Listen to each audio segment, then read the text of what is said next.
What's up, guys? It's Liz Kelly.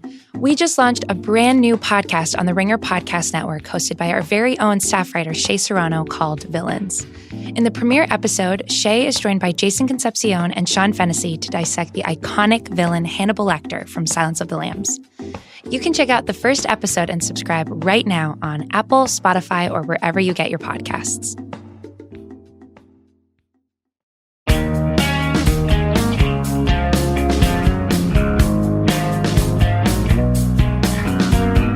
Welcome to the Ringer NBA show. I'm Kevin O'Connor, and we are the Corner 3. Joining me here in beautiful Los Angeles is Ringer Associate Editor Danny Chau. It really is beautiful. About 76 degrees outside. It's wonderful. Y'all are disgusting. Wearing a beautiful flowered shirt as well.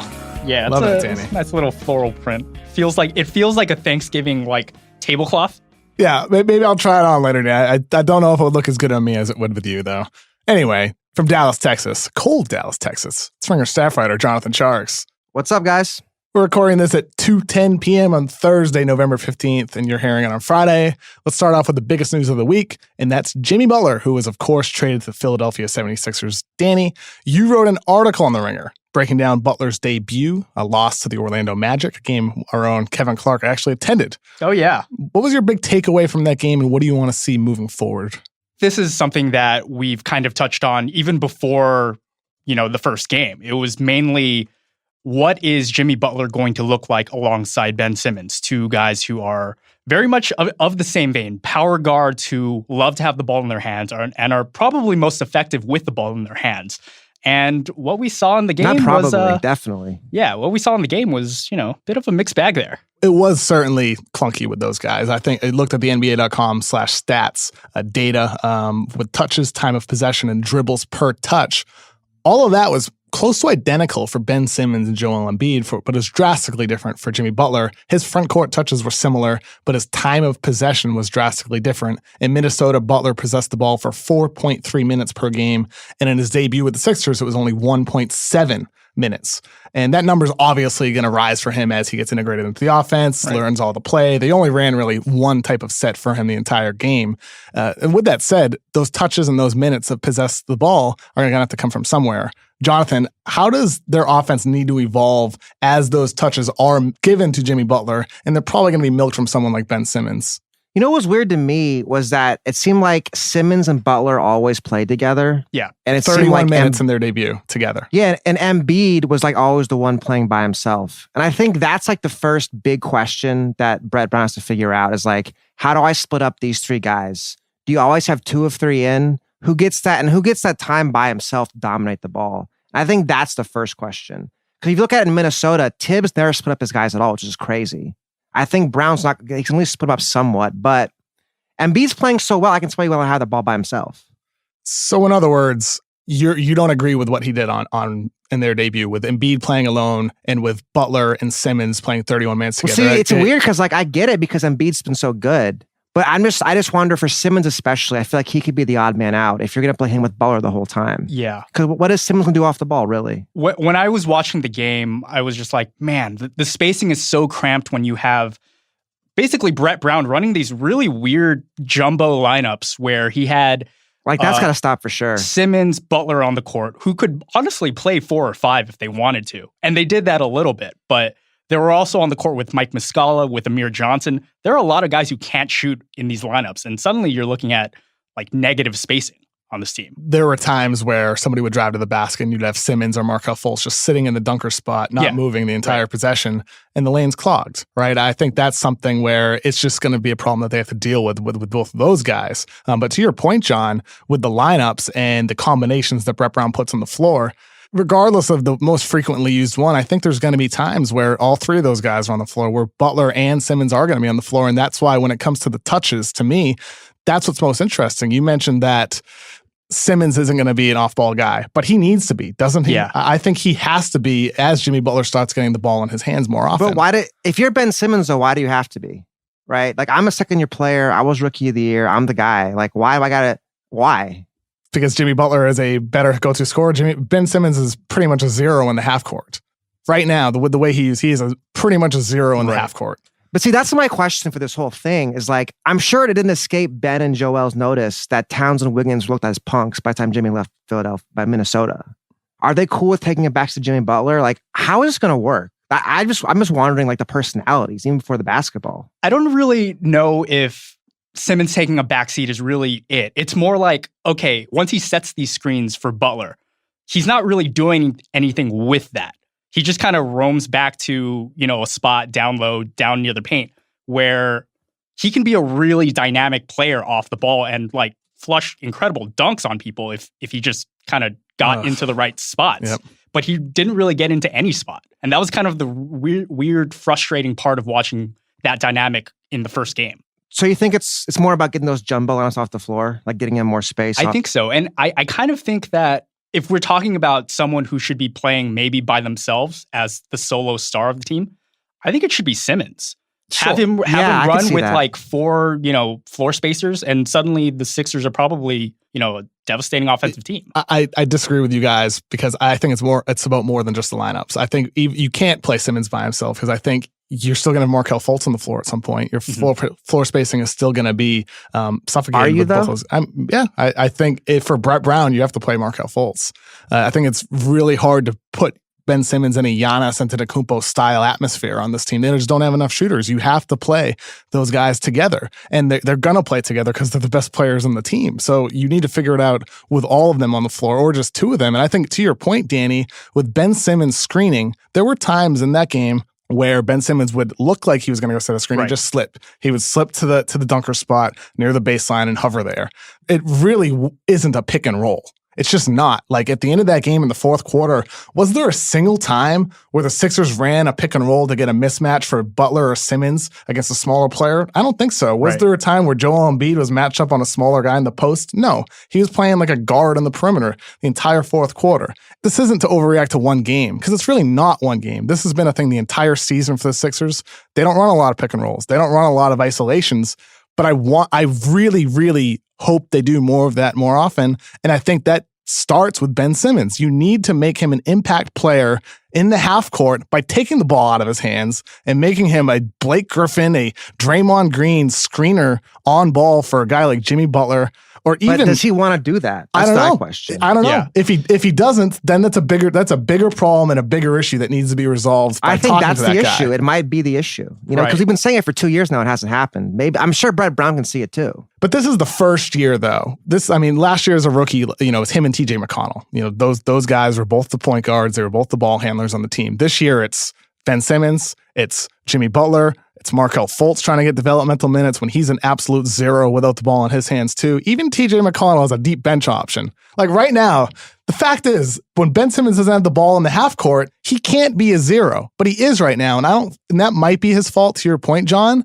But I just can't imagine that it's all his fault. I think it's on the players and the coaching to make him an impact player, show him what he can be when he's screening for somebody. Like Draymond Green, think about what he has been for the Warriors. When he's on the short roll and he can pick apart defenses and he can either drive, finish at the rim, or he can just throw a kick out pass to the corner shooter. With JJ Redick and Landry Shamet, those are their 2 best shooters on the team. They don't have a lot of great shooters, but I think there's enough for Ben Simmons that can impact. Korkmaz more. Yeah. I think. He's got to get in there. I mean, they have no choice. So one thing that they did in the game that I saw a couple times, and it was pretty promising, you got Jimmy Butler pretty much taking the ball into the front court, and then you had Embiid and Simmons setting double screens. Oh, that was a great play. Suddenly you're just like, oh, okay, well, this is exactly how it starts. This is exactly what you want to see out of your 3 best players. Everyone kind of working in tandem. Embiid popping, Simmons rolling, or rather, getting to the dunker spot, more so than a roll. It can totally be one of their pet plays. Yep. And they just kind of need to develop more of that chemistry, and it's going to come. But those plays and those kind of schemes were kind of few and far in between. And that's why it's not overreacting here, right? Like Butler's going to start getting integrated more into the offense. You're going to see more than just that specific play, which I think they ran 4 or 5, maybe even 6 times over the course of the game.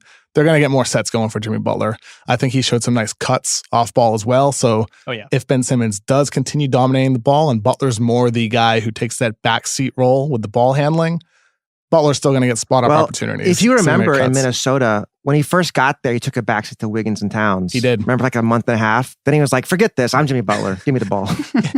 And that's what could happen here, right? And I think that gets back to your point about Ben Simmons, John, where maybe he's the guy who doesn't want to commit to that off-ball role because he's so good as a playmaker. And I think with this season with Ben Simmons, he's been a little bit more passive. I want to say I feel like I've seen more LSU Ben Simmons this season on the offensive end of the floor. I mean, he's had some great moments. Don't get me wrong. He's just as good as he was last year, but he's not better. In that game, his usage percentage was only 11, which tied a career low over the course of his career. Yeah, and he took a career low amount of shots in the game, right? Outside of one game where he was in foul trouble. Incredibly passive game. Not a lot of movement off ball when the ball wasn't in his hands. That's the thing really to watch moving forward is how does Ben Simmons change if Jimmy Butler takes control of the ball like he did in Minnesota, John? I have a question for you. Do you think they're making a trade by the deadline?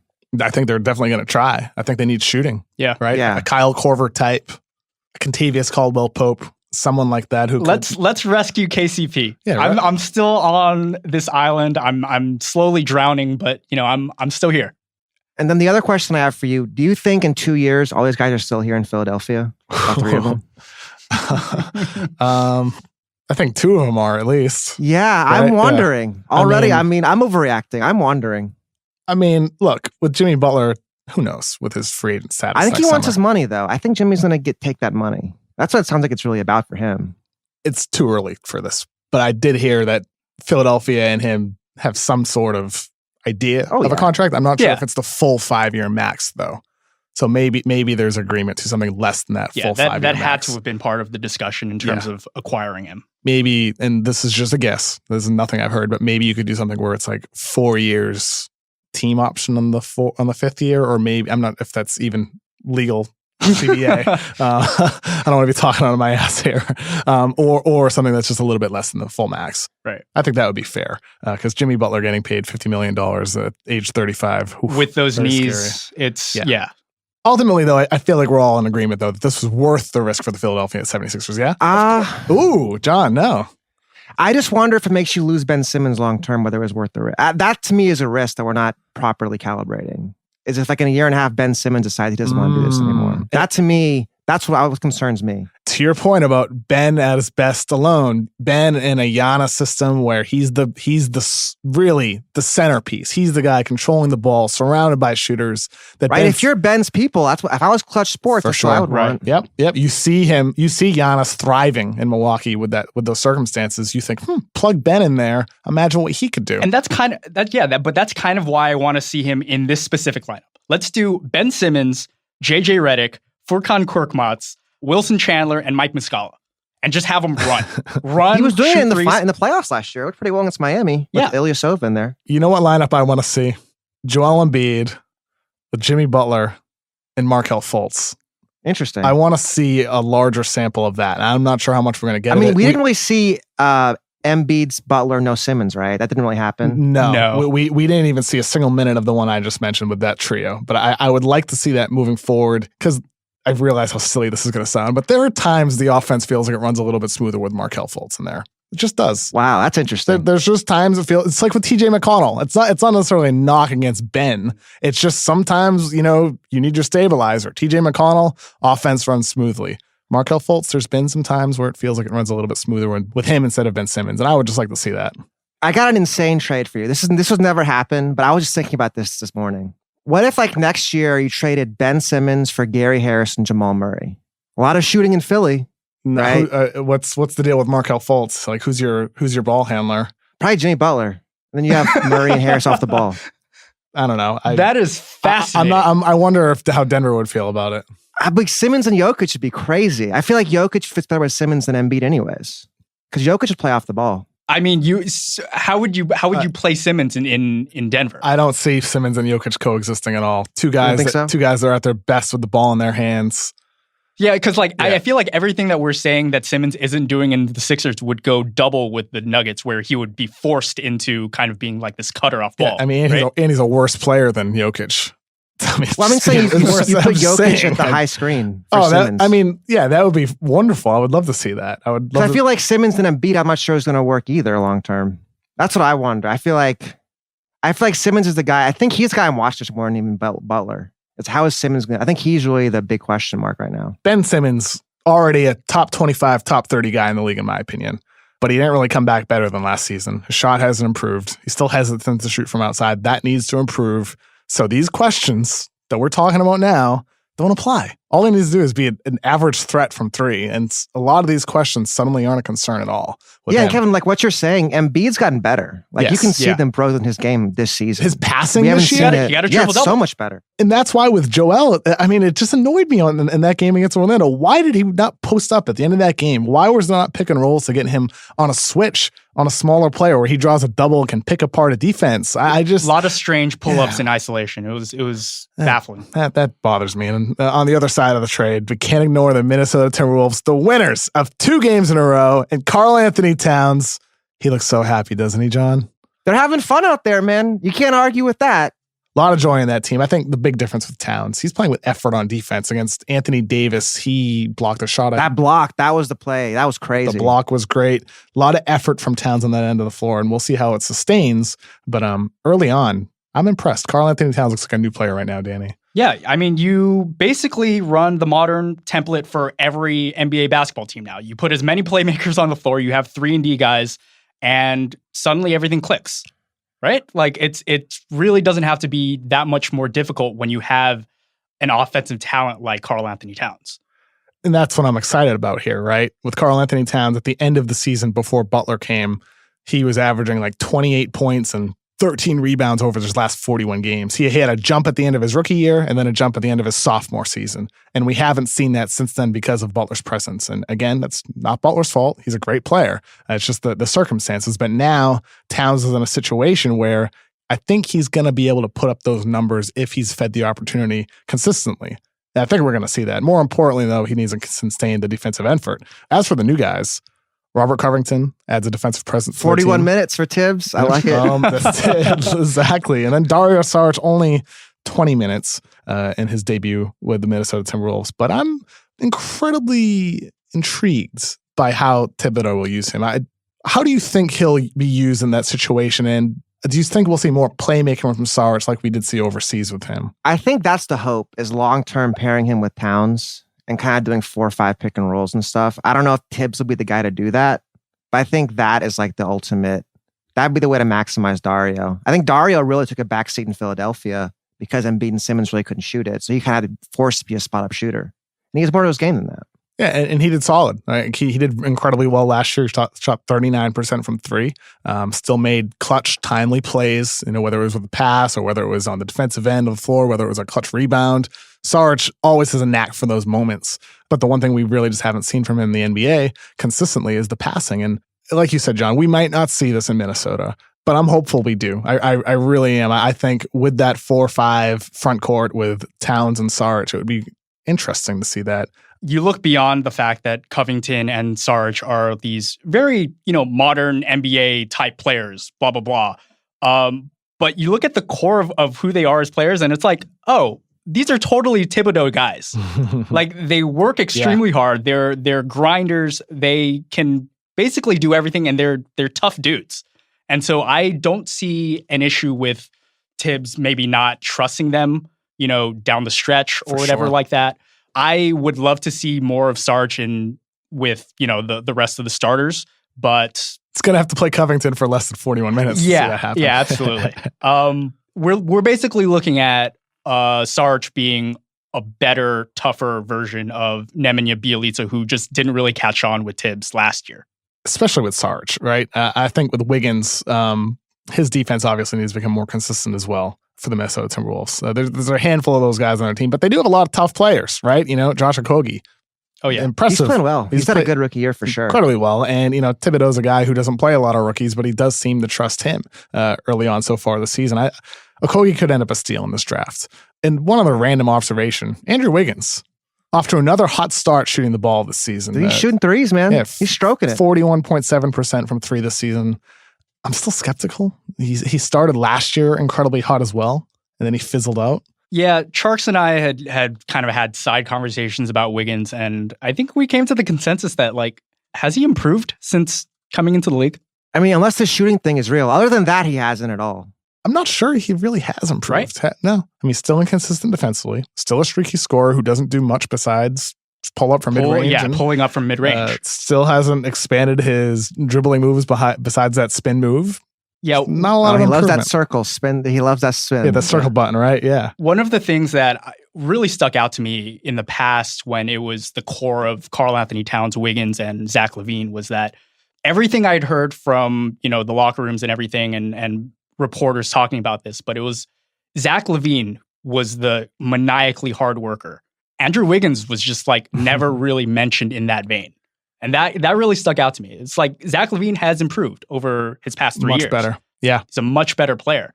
Whereas with Wiggins, we're still kind of looking at, this broad template of this hyper athlete 2-3 wing. Can it click for him? I mean, or for Victor Oladipo, it took until year 5.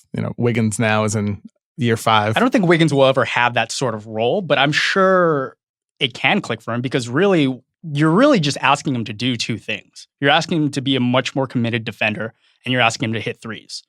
If you can get those 2 things down, everything else can kind of open up organically. But we're still waiting on those 2 key elements of his game. And I think, too, though, worth pointing out, if you look at this team the last 2 years, Wiggins and Towns, they were kind of forced into roles. And they're like, okay, we're a contender. You've got to do X, Y, Z things to make the team better. You got to buy into this role, do this, do that. When they're like, we're 22, we should do whatever we feel like it, kind of grow our game, kind of expand and flourish. And it's kind of flipping what Simmons and Embiid were in Philadelphia, right? Right before it's like, okay, Simmons and Embiid, shoot whatever you feel like it, do whatever you want, who cares, we're growing. Now it's okay, now you're with Butler. Now you've got to kind of confine your game to fit him. Now I think with Towns and Wiggins, you have a bunch of tough guys around them and they can just jack shots now, right? So this team makes more sense for those 2 guys to do what the best they can do. And maybe when they're 25, 26, they're ready to win. But right now it's let them just jack shots, see what happens. And one other note on Andrew Wiggins that's interesting. He started working this summer with Rob McClanahan, longtime NBA trainer. And he's the guy who's worked with Derrick Rose this summer. And it's interesting. Rose, it's really his first healthy offseason in a while. And his shot, again, small sample, but looks improved. It looks more fluid. I think they worked out a little bit of a hitch at the top of his release.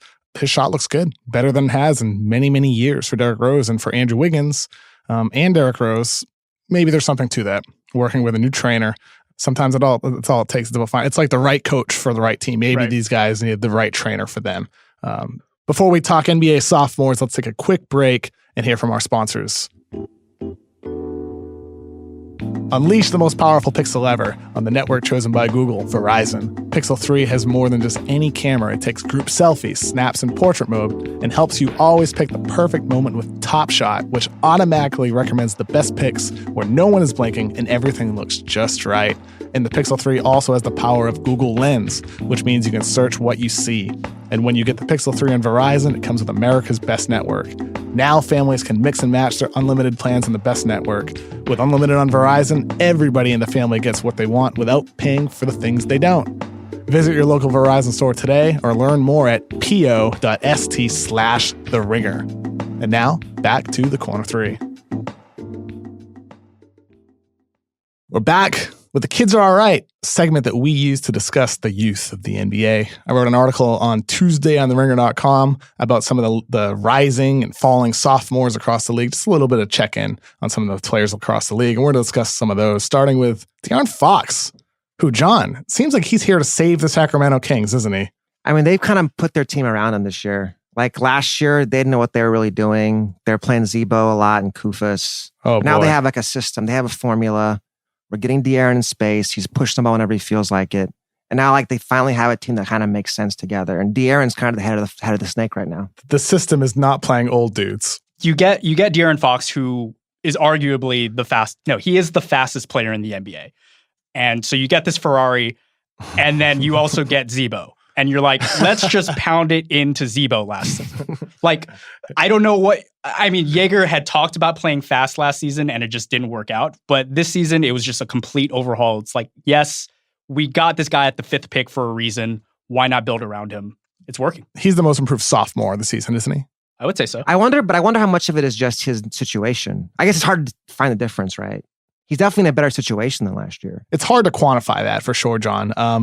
I'm sure a lot of it does have to do with situation. I think some of it absolutely has to do with his own individual changes too. He's stronger this year. He clearly worked on his body this year. He's been better at drawing fouls at the rim.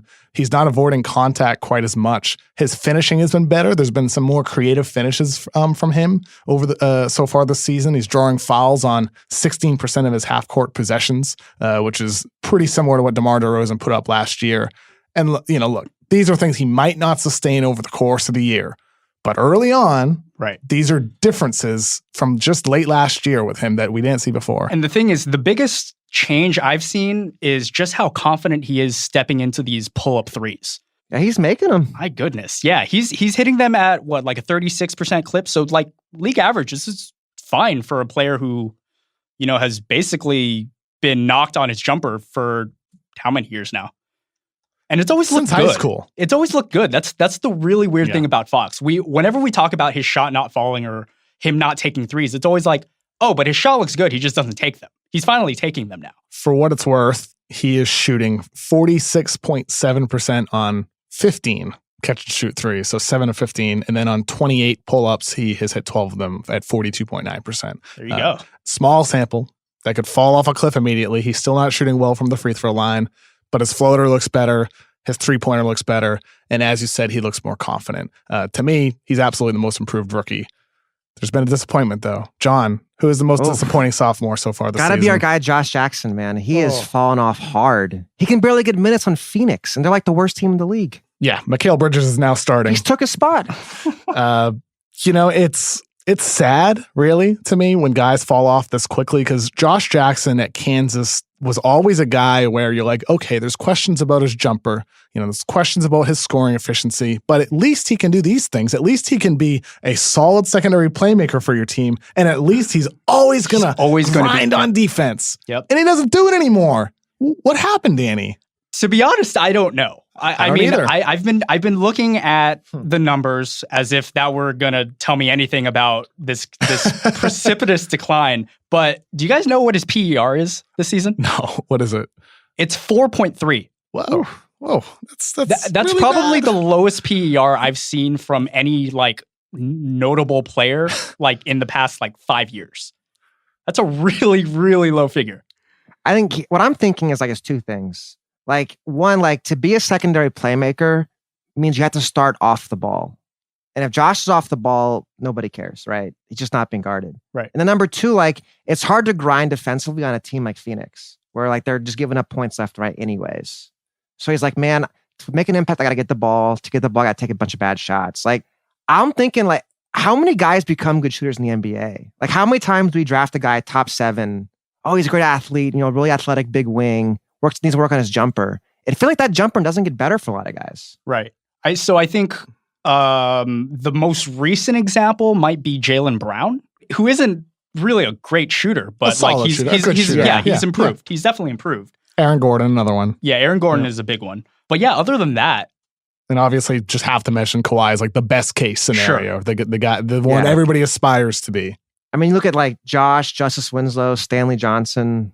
Yeah. Not many. But I want to go back to something you said, John, about Jackson, where he's on a team where it's hard to put an effort because nobody is. The team is just bad. It's a bad team. The Phoenix Suns are going to be drafting high again. And that's kind of why I just don't get it with Jackson. He is somebody who your minutes are dwindling.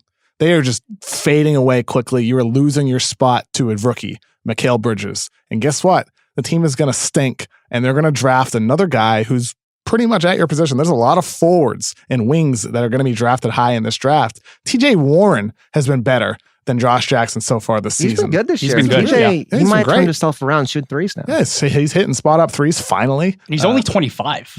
I'd like TJ a lot. That's what I mean. It's Josh Jackson, this is adversity for you right here, and you need to fight through this. You need to play hard on defense and set a tone for your team like you did at Kansas. Hustle for loose balls, rebound the ball. I mean, it's just not there. It seems like there's a lack of focus with some of the little decisions he makes. I had a play in the article where he's defending Russell Westbrook and he just bites on a subtle little fake. And it's there's just, the effort's not there.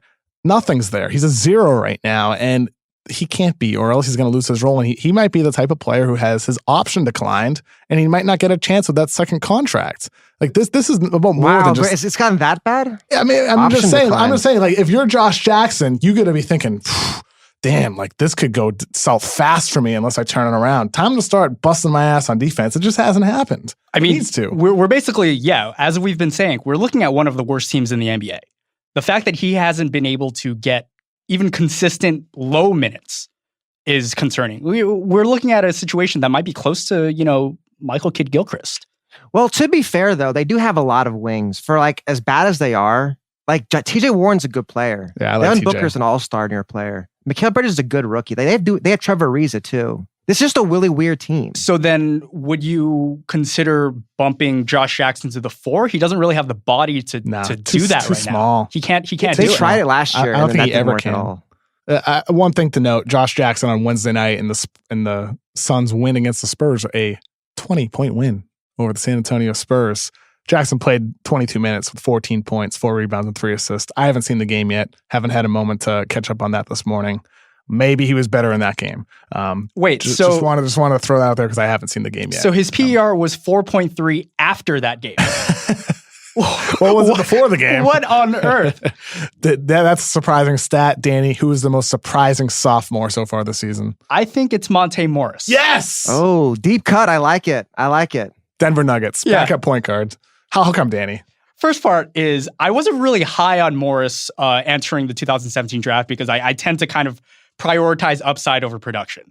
And right there with especially with an older point guard like him. Right. Yeah. But what we're looking at with Morris, especially in this season, is just a really solid player who literally does not make any mistakes. He currently has an 8-to-1 assist turnover ratio. It's so glorious. He has. I think he's the career record holder in NCAA for assist turnovers. Yeah, it's incredible. And I think there's kind of a trend here or a pattern. You really can't have too many glaring weaknesses or else these teams are going to just rip your head off. The more players who are comfortable, who know who they are, and who basically can do everything without necessarily exposing that many weaknesses, at the point guard position on the bench, the better. We're looking at guys like Fred VanVleet, and even this year, a guy like Jalen Brunson, who is basically along the lines the same player. Even somebody like TJ McConnell, who for a couple of years, the Sixers has been very important off their bench. I mean, he's just a smart player. I think the concern with Monte is like on defense in the playoffs. But like, so there was a play in the Rockets game the other night. I'm watching it, and like the ball goes to Monte Morris, and like the shot clock's winding down. He doesn't take a bad shot. He gets back into the offense, gets into the lane, and then finds Jokic for an easy layup. And I'm like, how many guards the Nuggets roster would have done that in that situation? I feel like he really fits a need for that team specifically. They need a guy who can move the ball and get Jokic involved when he's not getting the ball. And I think that could be Morris. I think he got a big role. What's going to happen to Isaiah Thomas, though? You mentioned how he's a guy who just kind of moves the ball. I think that's what's weird about watching him. For the article this week, Danny, like we had like a Morris blurb in there that we cut because it was like way too long. Right. But it was way too long. But like it's just funny watching Morris. Like I watched back all of his assists, and it's like there's nothing in there where it's like, whoa, what a pass! It's just like good, rock solid, accurate passes delivered to his teammates. Like there's nothing is off target with him, but nothing is spectacular or flashy either. He's just a rock solid point guard. That's what you want in a backup. And really on that team, he's the only real traditional point guard. He's basically filling in for what Jameer Nelson was 2 years ago, except he's 4 inches taller and a billion years younger. Yeah, absolutely. I think when Isaiah Thomas and Will Barton come back, it's going to be very, very interesting to see what head coach Mike Malone does with that rotation, because Jokic is he's your primary playmaker at center position, but then you're going to have a glut of guards. You're going to have Jamal Murray, who you mentioned earlier, John, with Gary Harris. And then you have Will Barton coming back, Monte Morris, who's been a stabilizer for them, and then Isaiah Thomas, who you signed to be a spark plug scorer. I wonder, we talked about rotations earlier with Philadelphia, I can already tell John. you Morris is going to lose out his job, which is too bad, but he's just going to lose his job. That's just the big reality. Unless it's a situation like with Brett Brown and TJ McConnell, where it's like, I just got to play him. But maybe you're going to make the sacrifice like Brown has this year with McConnell. He can shoot, though, at least. That's the thing TJ can't do, is Morris can shoot it. That's a big difference. McConnell's gotten better. It's solid. Not great. Solid. I mean, okay. at this point, he's like a third or fourth stringer, so it's fine. Yeah. I mean, when you're in Philly, you kind of lose track of who's a good shooter. Like, anyone can make a shot. He's a great shooter. Oh, yeah. Like, exactly. The bar kind of gets twisted.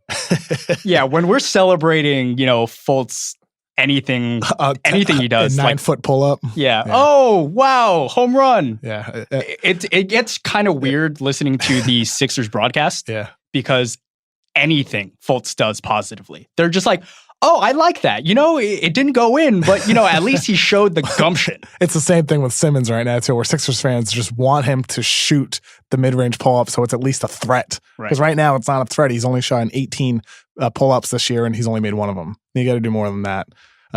Who is the most misunderstood sophomore, John? Okay, I got to give some love. He's gotten a lot of hate on the internet. An unnamed person in our company who may or may not sign our checks. He thinks Dennis is just complete trash.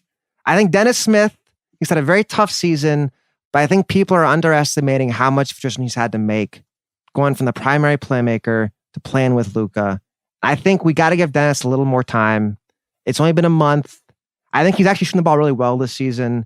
And I think long-term, he can fit with Luka in more of a two-guard, attacking guard kind of role. And I think this was going to happen in Dallas, but it's just a big transition. And right now, people are ready to write him off too quickly, I think. Luka has gotten better already this season on defense and on offense for that matter. On defense, he's gotten better. With the fit, can Dennis Smith be good enough defensively for that to work? Maybe like in 3 years. I just think right now, Dennis has become like a scoring guard. Like he's moving towards that role away from being a point guard. But you're right. The defense, that's like a 5-year issue. We're talking right now just the offense. I don't know. I'm trying to defend my man Dennis here. It's tough. It's like Jabari Parker said, you don't get paid to play defense anyway, right? So it's okay. Who cares about defense? I think for the next 2 years, I'm still going to be mesmerized by his athleticism. And by the time his rookie contract ends, that's when I'll start to really look into his long-term fit in the league. I think at this point, I'm still like, he's young. He's really athletic. He can he looks like, a star point guard of old. I still have Steve Francis type. But I'm saying a Steve Francis type of Luka would be pretty good. If he's also, Dennis is willing to play off the ball. That's the thing too. Dennis is not like, I got to make this my team versus Luka's team. He's willing to take a backseat to Luka, which I think is a big step right there for a young player. It can work between those guys. So it can work. Is Kemba Walker the best case scenario for a guy like Dennis Smith? Yeah, something like that. Francis, Walker, slightly smaller spark plug scoring type of point guard. I think that a Teague kind of guy. I mean, those are all paths for him to take. That's a happy result for Dennis Smith. I think if you're Dallas, you're satisfied with that with the 9th pick. You're not, you wish he could be Kyrie Irving, but he's probably not going to be that. Like an athletic Kyrie. See, Kyrie's a guy like, don't let too many young guys play like Kyrie. That's just going to get in their heads. And, I don't need Dennis doing that much dribbling. Like, that's not going to work. Right.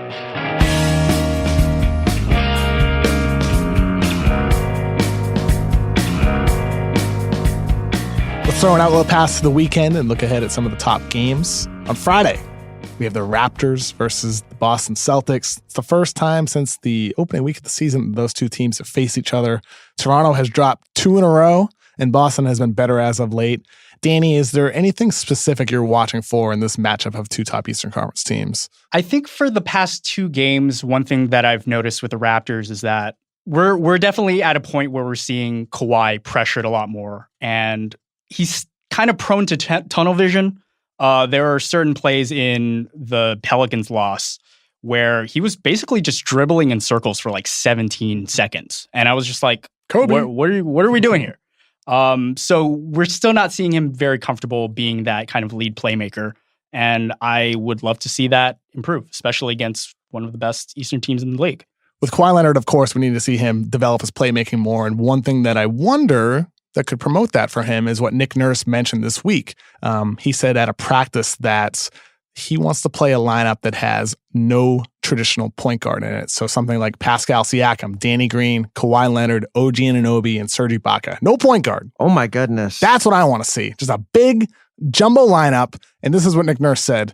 And you'll see that lineup and say, who's bringing the ball up the floor? And I'll say, oh, well, maybe Pascal or maybe Kawhi, maybe OG. That's what I want to see, John. I want to see point Pascal. That's interesting. I think it makes sense versus the Celtics as well because they kind of have a versatile, switchy lineup where aside from Kyrie Irving, they don't have a small ball handler on that team, but everybody else can handle the ball. I think that's the team you should do it against, John.